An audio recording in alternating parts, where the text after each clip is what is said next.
Monsieur le maire de Pau, cher François Bayrou, mesdames et messieurs, même si je ne peux pas être physiquement à vos côtés aujourd'hui, je tenais absolument à vous adresser quelques mots à distance pour vous dire l'importance que j'accorde à ce forum des mobilités bas carbone et l'importance que j'accorde à Pau et à l'engagement de tout un territoire derrière son maire pour faire en sorte que ce forum des mobilités y corresponde à une réalité de plus en plus quotidienne.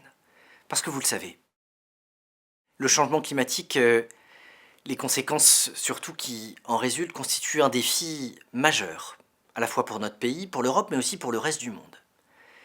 Nous ne pouvons plus fermer les yeux sur les effets de ce dérèglement, qui sont déjà là et qui le sont de plus en plus.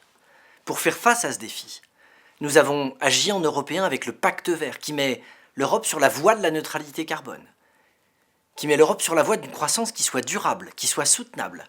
Et la France est à l'avant-garde de ce mouvement. Notre pays a mis en place une stratégie inédite de planification écologique l'année dernière pour tenir secteur par secteur, territoire par territoire, nos objectifs de réduction de gaz à effet de serre. Et s'il est un secteur qui sera décisif pour atteindre la neutralité carbone, c'est bien celui des mobilités. Les mobilités, elles sont au cœur de la transition écologique. Elles en commandent non seulement le succès, mais aussi l'acceptabilité sociale et économique, parce que nous devons en même temps décarboner nos modes de transport traditionnels, changer nos habitudes pour adopter des modes de déplacement alternatifs. Et ce double mouvement, il est long, il est difficile, et il suppose de s'appuyer sur tous les acteurs. J'aimerais juste prendre le cas des voitures individuelles, tellement symbolique de l'ampleur de la tâche qui nous attend. À l'échelle de l'Union européenne, grâce aux nouvelles normes en matière d'émissions de gaz à effet de serre, toutes les voitures, toutes les camionnettes neuves immatriculées à partir de 2035 devront être à émissions nulles, avec une étape intermédiaire, pour faire en sorte que nous puissions, dès la fin de cette décennie, avoir déjà diminué de la moitié nos émissions. Pour accompagner ce mouvement, et c'était un engagement, une promesse du président de la République, nous avons mis en place au début de cette année le leasing social, pour donner aux Français les plus modestes des solutions pour leur permettre de passer à la voiture électrique, avec un succès qui nous a dépassé.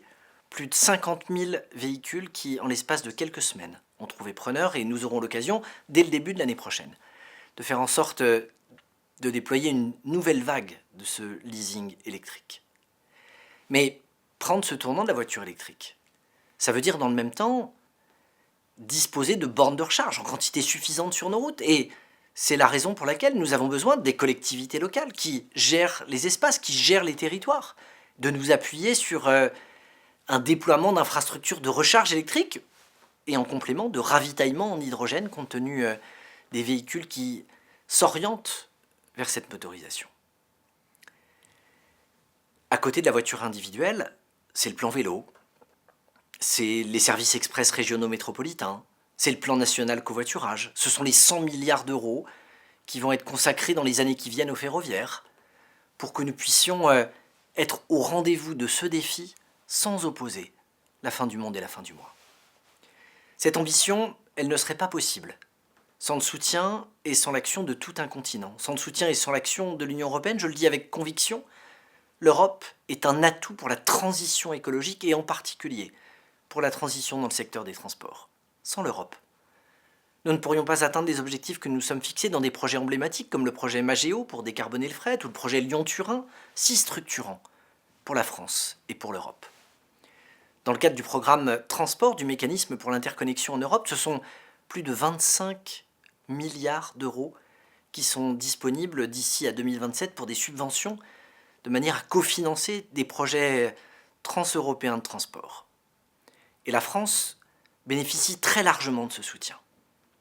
Enfin, je voudrais vous dire un dernier mot sur un sujet qui me tient aussi à cœur. C'est que la France et l'Europe sont en ordre de marche pour décarboner leur mobilité. Mais un autre chantier nous attend.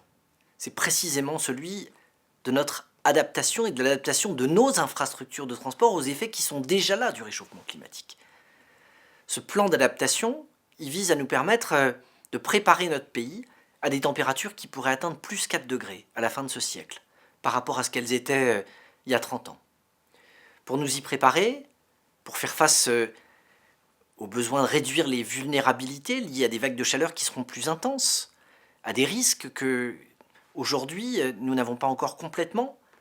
Nous avons conçu un plan national d'adaptation au changement climatique qui sera dévoilé dans les prochaines semaines et qui contiendra des mesures fortes pour accélérer sur le sujet de l'adaptation des mobilités à la nouvelle donne climatique.